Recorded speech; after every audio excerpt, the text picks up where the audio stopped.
C'est l'histoire d'un agent secret. Beau garçon, bien élevé, propriétaire d'une jolie voiture. Un beau jour, il craque et donne sa démission. Mais alors qu'il boucle ses valises, un nuage de gaz jaillit et le voilà endormi. À son réveil, l'agent secret se retrouve dans un joli village, un peu kitsch, où les téléphones sont sans fil, où les portes s'ouvrent toutes seules et où les habitants portent des vêtements multicolores et n'ont pas de nom, mais des numéros. Et les gens sont des numéros. C'est aussi simple. Personne n'a de nom. Ce sont tous des numéros. Notre héros est le numéro 6, mais il refuse qu'on l'appelle ainsi, car il se considère comme un homme libre.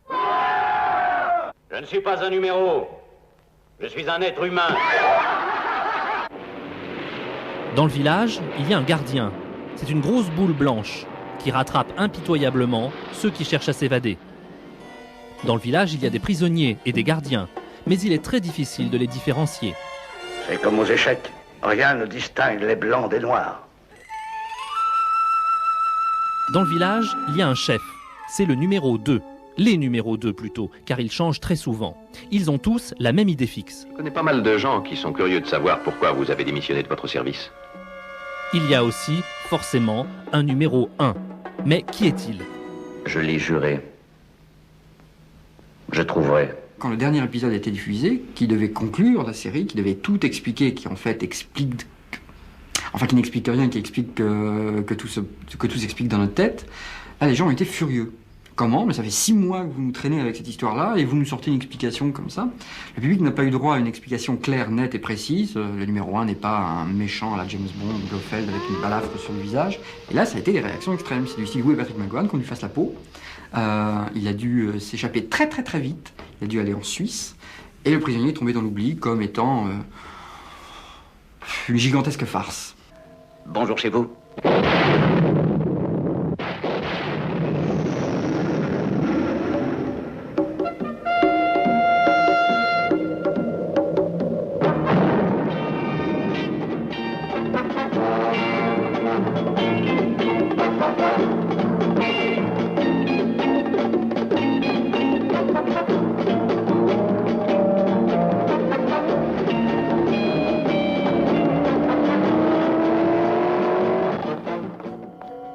Patrick McGowan, né le 19 mars 1928 à Long Island, USA. Élevé en Irlande, puis en Angleterre, stricte éducation catholique. À 10 ans, veut devenir prêtre. S'intéresse aux mathématiques et à la boxe, quitte le collège à 16 ans, travaille dans une banque, puis dans une ferme, tout en suivant des études d'art dramatique. Plusieurs apparitions au théâtre et au cinéma, avant de décrocher le rôle de John Drake dans la série Destination Danger, qui fera de lui une star internationale. Bonsoir. Merci, madame. Bonsoir. Destination Danger, qui préfigure déjà le prisonnier.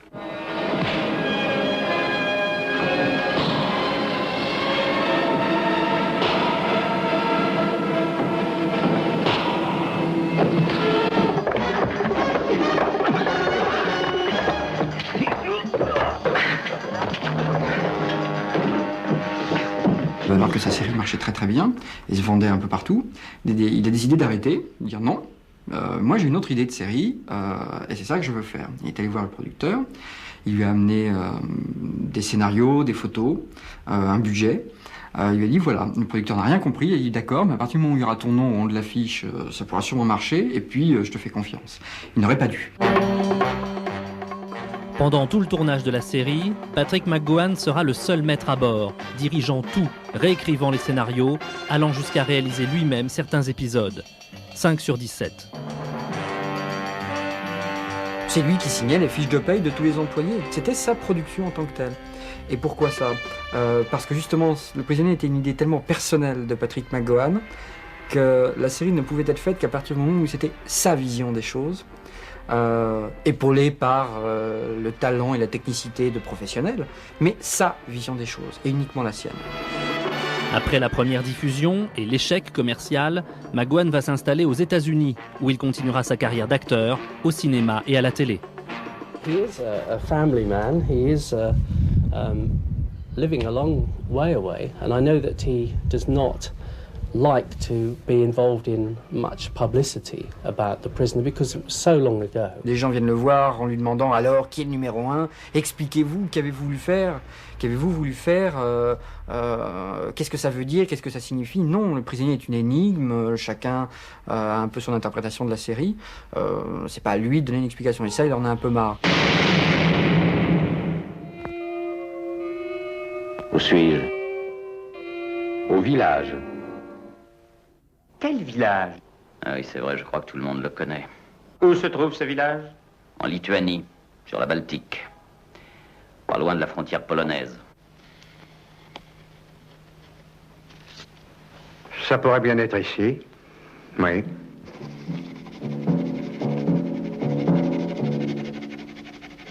C'est la côte marocaine. Ou alors le sud-ouest du Portugal et de l'Espagne. Ni en Lituanie, ni sur la côte marocaine, le village est ici, au nord-ouest du pays de Galles, tout en haut de la baie de Cardigan. Il s'appelle Portmeirion et c'est un hôtel. Un village-hôtel patiemment construit à partir de 1925 par un architecte gallois, Sir Clough Williams Ellis.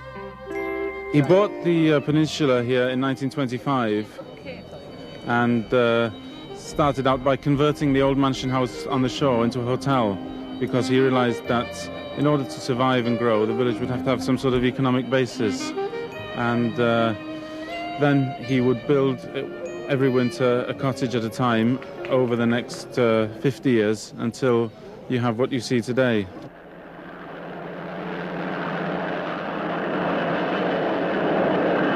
Oui, c'est ça. Nous l'avons trouvé. C'est le village. Patrick McGowan a vu cet endroit, il dit mais c'est superbe ça. Et quand il a eu l'idée de faire le prisonnier, ça ne pouvait pas être à un autre endroit qu'à Portmeirion.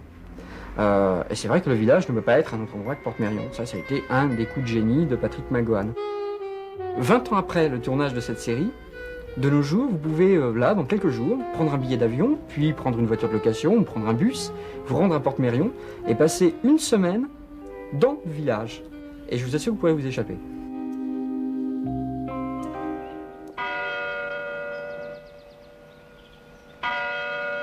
De ce village fleuri, calme, presque paradisiaque, McGowan va faire un univers concentrationnaire, étouffant, sinistre, peuplé de prisonniers et de gardiens. Ça renvoie pas mal à notre monde, où les gens ont beaucoup de vacances, il y a les images lénifiantes de la publicité, il fait beau, ils ont l'air nonchalants, très heureux. Et puis il y a quand même d'épouvantables installations militaro-industrielles, il y a des centrales nucléaires, il y a Tchernobyl, il y a des ordinateurs géants et nous sommes surveillés, il y a des écrans qui nous surveillent maintenant dans le centre-ville, il y a des recensements. Et il faut connaître un numéro de 6 ou 8 chiffres pour rentrer chez soi. On est fiché, estampillé, etc. J'ai risqué ma vie et la sienne en essayant de quitter pour toujours ce maudit village, parce que je croyais que ce serait différent ici. Je veux le savoir, est-ce que c'est différent?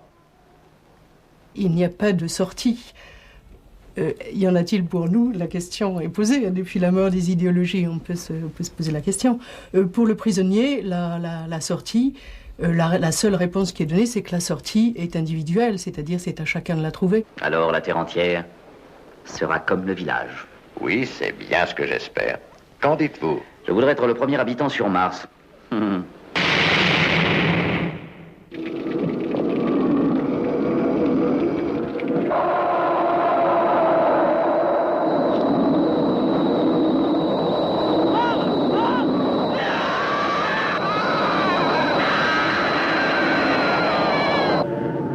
Cette grosse boule blanche, c'est la marque de fabrique du prisonnier.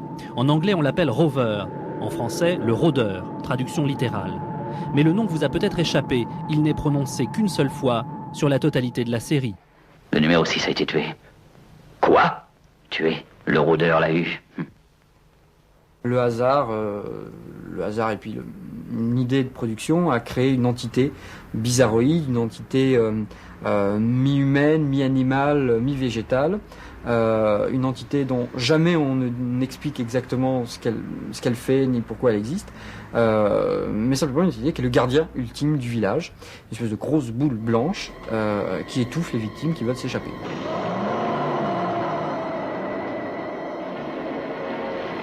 Et pourtant, au départ, le rôdeur devait être une machine, une sorte de robot télécommandé, amphibie, très sophistiqué, trop sophistiqué. Lors des premiers essais sur l'eau, la machine a coulé.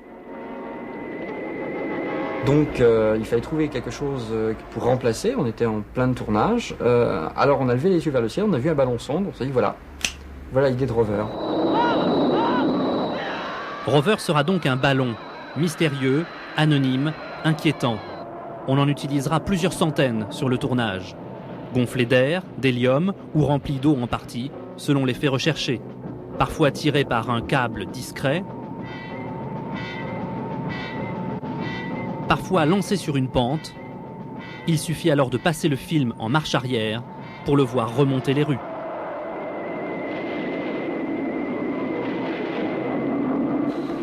Les fans de la série l'adorent. Chaque année, à Porte Meirion, lors de la convention des Amis du Prisonnier, c'est la grande attraction.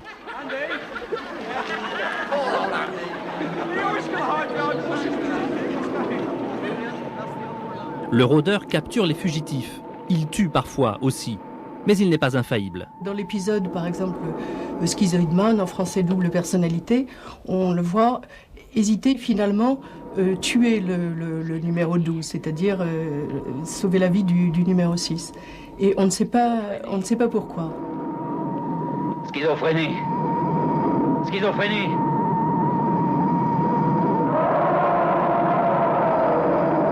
Pas invulnérable non plus. Il peut même mourir.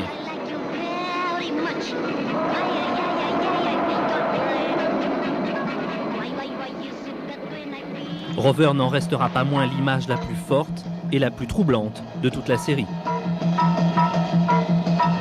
C'est peut-être l'image de cette oppression soft, qui est un peu l'image de l'oppression de la bureaucratie, c'est-à-dire quelque chose qui étouffe, qui laisse sans voix surtout, qui étouffe la voix d'abord. C'est l'image la plus frappante de ce Rover, puisqu'il se pose sur ses victimes et commence par se poser. On voit leur visage sous une membrane blanche, ils sont privés de voix.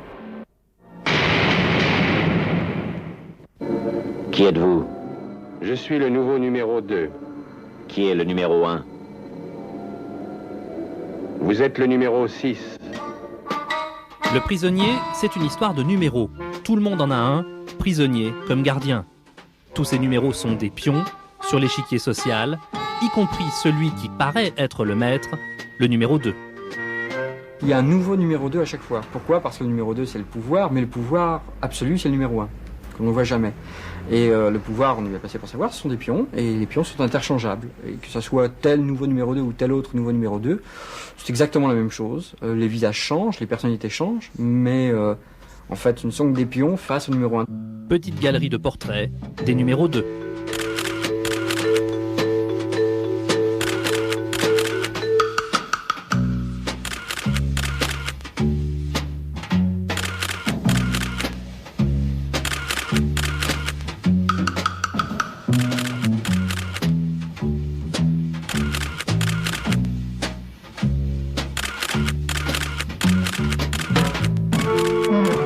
Un des enseignements de la série est que plus on est proche du pouvoir, moins on dispose de liberté soi-même. C'est tout à fait la situation des hommes politiques et des apparatchiks de tous les camps.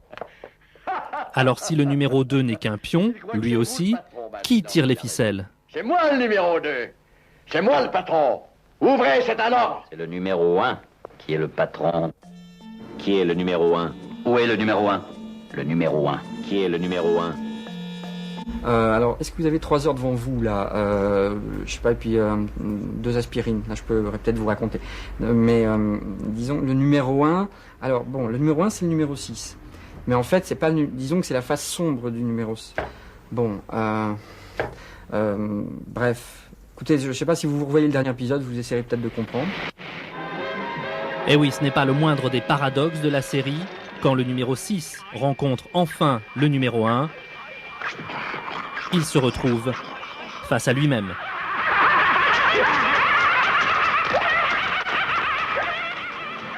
Le numéro 1, nous le portons tous en nous-mêmes. L'oppression ne vient pas d'un monstre extérieur. L'oppression, le village, nous le fabriquons tous nous-mêmes, nous transportons tous avec nous notre propre village. C'est là où la série apparaît vraiment pour ce qu'elle est, une allégorie. Vous êtes un être pervers. Pervers? Vous n'avez aucune valeur. Spécifieux donc pour vous. Nous ne vous aiderons pas. Je serai détruit. Vous faites tout pour gâcher Je vos ne veux champs. pas me livrer la corde au cou au bourreau. Il passe son temps à le dire et à le répéter, il n'est pas un numéro mais un homme libre. Mais le prisonnier est-il pour autant asocial? Le prisonnier n'est pas un asocial, c'est peut-être celui qui finalement est le plus capable de vivre en société. Mais malheureusement, les autres ne sont pas de cet avis et les autres préfèrent vivre tranquillement, profiter des avantages du village au prix de leur soumission. Réactionnaire! Rebelle! Individualiste! Réactionnaire! Rebelle! Réactionnaire! Rebelle! C'est le seul individualiste.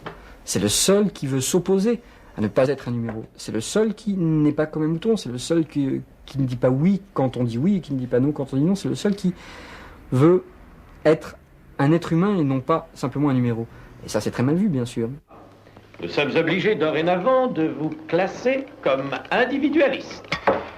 Nous devons vous prévenir qu'au cas où une nouvelle plainte serait déposée contre vous, il serait nécessaire de vous soumettre à un traitement particulier connu sous le nom de reconversion sociale instantanée. C'est la seule réponse des maîtres du village aux velléités d'individualisme, le conditionnement, la réhabilitation.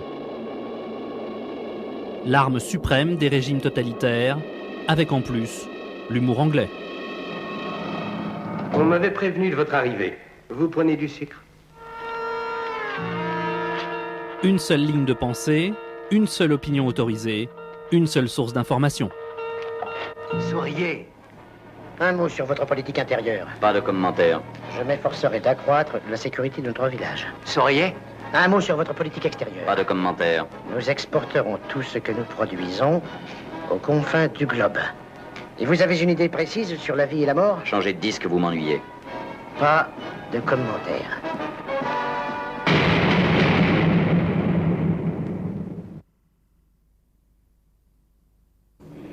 Big Ben, Oui. est-ce que vous êtes fiancé? Ou est-ce qu'il y a une femme qui vous attend? Laissez-moi dormir. Et l'amour dans tout ça. L'amour, le grand absent de la série.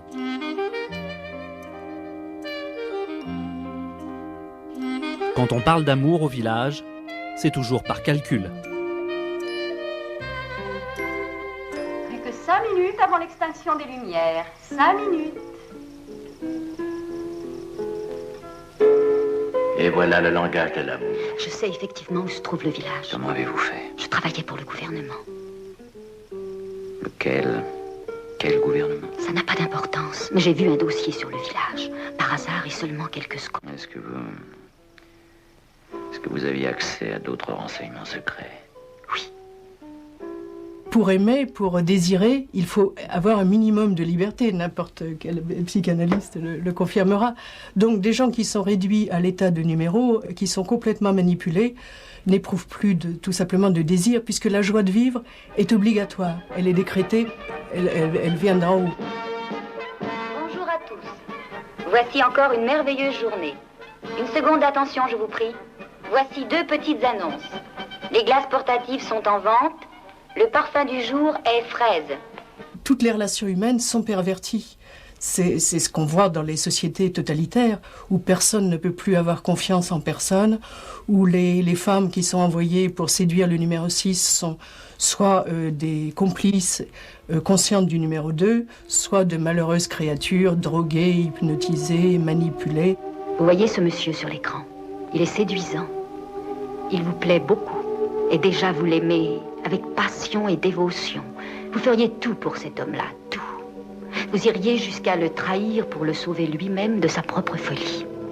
Et il doit à chaque fois déjouer leur piège. Je serais très heureuse si vous m'aimiez un jour.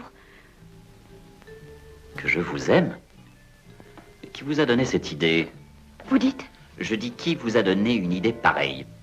Mais personne. Alors sortez. Mais personne ne m'a Sortez. demandé. Mais je veux vous aider, c'est tout. Tout le monde ici veut m'aider. Alors McGowan, misogyne?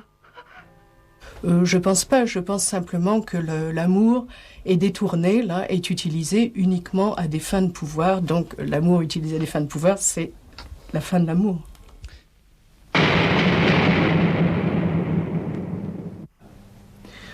I am not a number. I am Max Hora and I run the Prisoner Information Center in the village of Portmeirion. Max Hora est le pape des fans du prisonnier. C'est lui le seul habitant permanent de Portmeirion. Il gère la boutique de souvenirs du village, il reçoit les visiteurs, fans ou non. My job is to inform people about the prisoner and to help people with their inquiries. As I say, we get a lot of people who come here who know nothing about it, and that's when you get the funny questions about Amnesty International and political prisoners and that. But I mean, the people who do want to know about it and are interested in it, it's my job to help them find more out about it, you see. Mais ces visiteurs-là ne sont pas de simples vacanciers. Eux savent tout du prisonnier. Ils ont vu chaque épisode, souvent plusieurs fois. Ils connaissent les dialogues par cœur. Ils sont venus pour rejouer la série, reconstituer les épisodes les plus marquants. C'est la grande convention annuelle des Amis du prisonnier.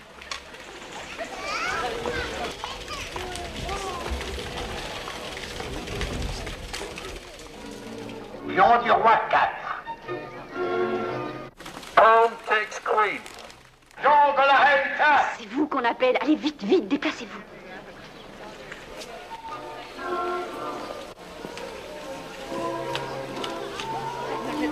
So, who is it? I can answer that as we play.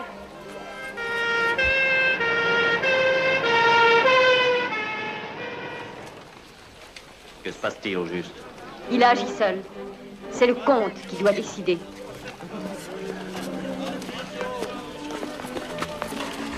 Et que va-t-on lui faire? Il subira un traitement. De très éminents spécialistes le soigneront. Pendant tout le reste de l'année, ils sont relativement sérieux, ils parlent de la série, pensent sur son sens profond, ses idées. Et là, pendant 3 jours, ils s'amusent.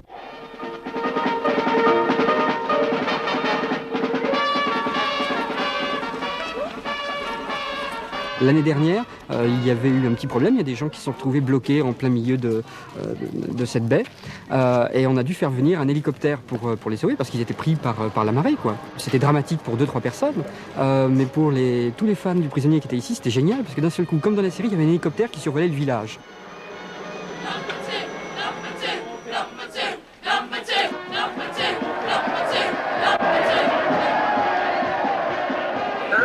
Been a lack of opposition in the matter. And a big hand for number 6.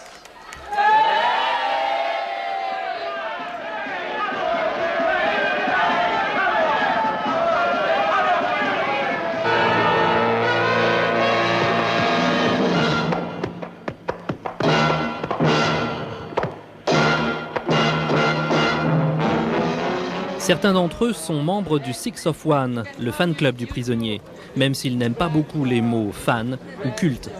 The Appreciation Society is based around a cult. It is not itself a cult. I think everybody in Six of One tries very hard not to make it a cult. Créer un fan club du prisonnier ou être dans un fan club du prisonnier, c'est un peu différent que d'être dans un fan club McBrandt. C'est pas je veux la paire de chaussettes de Patrick McGowan là maintenant tout de suite. Et même si tous les ans on fait les fous et que les gens du fan club se réunissent au village, parce que c'est une trop belle occasion, c'est plus une société d'appréciation. Et on est loin de la collection de porte-clés.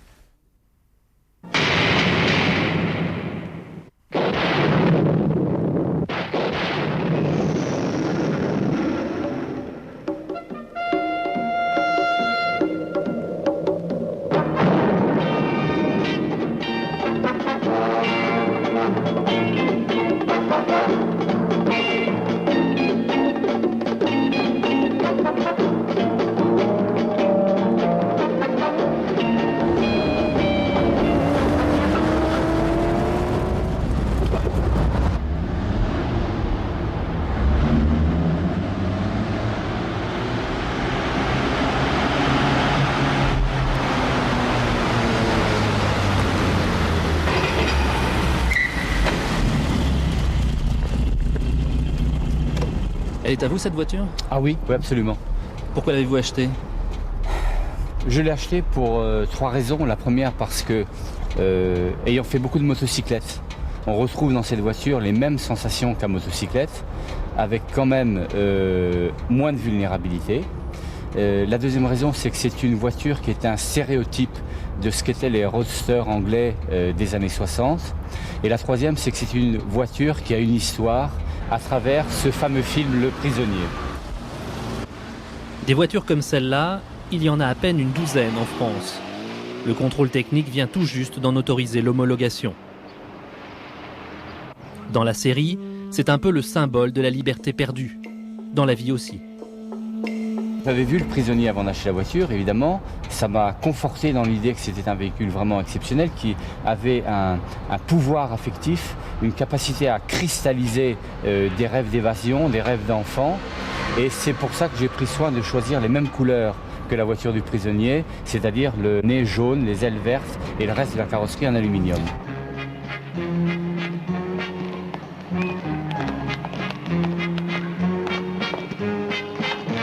Quel est le numéro de cette voiture?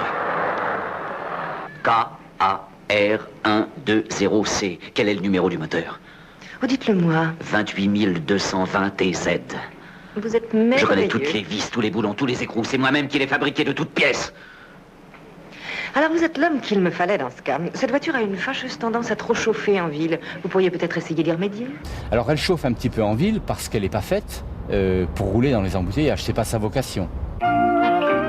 La Lotus 7 est aujourd'hui commercialisée par la marque Caterham. Elle coûte 170 000 francs. Mais comme au temps de Colin Chapman, on peut toujours la construire soi-même, trouver les pièces détachées chez Ford, General Motors ou British Leyland. On peut toujours s'en servir pour aller travailler en semaine et faire des courses automobiles le week-end. Et puis c'est une voiture qui rend poète. Et on retrouve avec cette voiture, par des ciels d'orage, sous la pluie, dans des tempêtes, ou certains jours de très grand beau temps, on oublie complètement qu'on est dans une voiture et on a l'impression d'être dans un avion de chasse ou dans une motocyclette. On quitte la réalité entièrement. Une voiture de rêve. C'est une voiture de rêve, avec laquelle on rêve.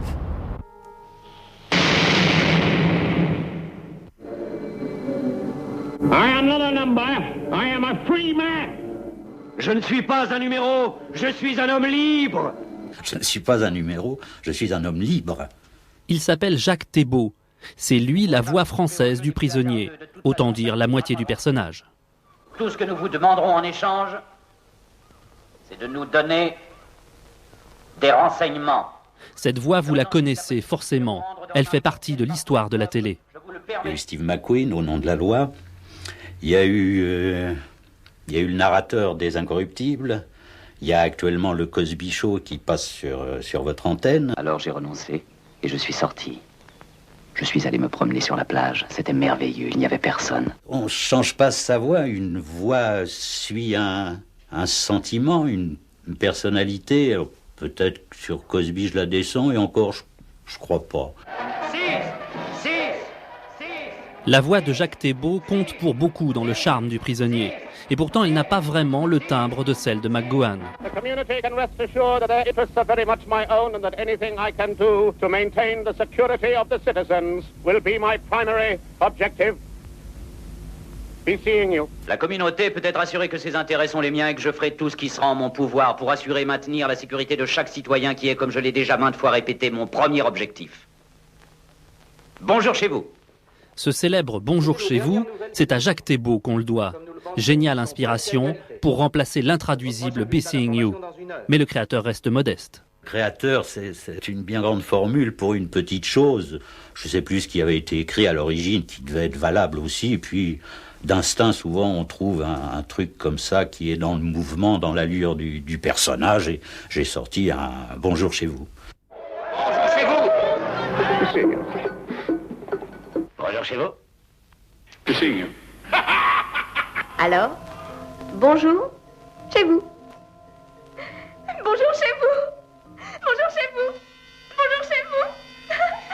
Alors, bonjour chez vous. Bonjour chez vous. Attendez. Bonjour chez vous. Bonjour chez vous. Bonjour chez vous. Bonjour chez vous.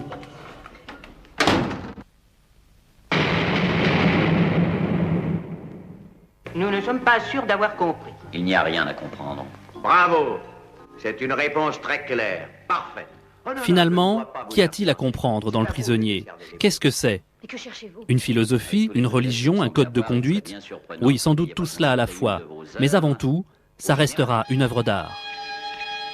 Une œuvre d'art, on n'en a jamais fini avec. Vous ne pouvez pas dire « Ah, je ne vais pas voir tel tableau de Van Gogh parce que je l'ai déjà vu. Je ne vais pas voir tel film de Dreyer, je l'ai déjà vu. » Là, il y a un sens qui fait que on est sans arrêt en train de se poser des questions sur la signification et on est, comme chaque fois qu'on est en face d'une œuvre d'art, renvoyé à soi-même. Quelle était la question? Elle est insoluble, pour un homme ou une machine. Quelle était-elle? Tout simplement, quoi? Ce seul mot. Quoi? Quoi? Quoi? Même si vous avez vu Le Prisonnier en entier, vous le savez, la question reste sans réponse. Quoi? Questionnez-vous vous-même.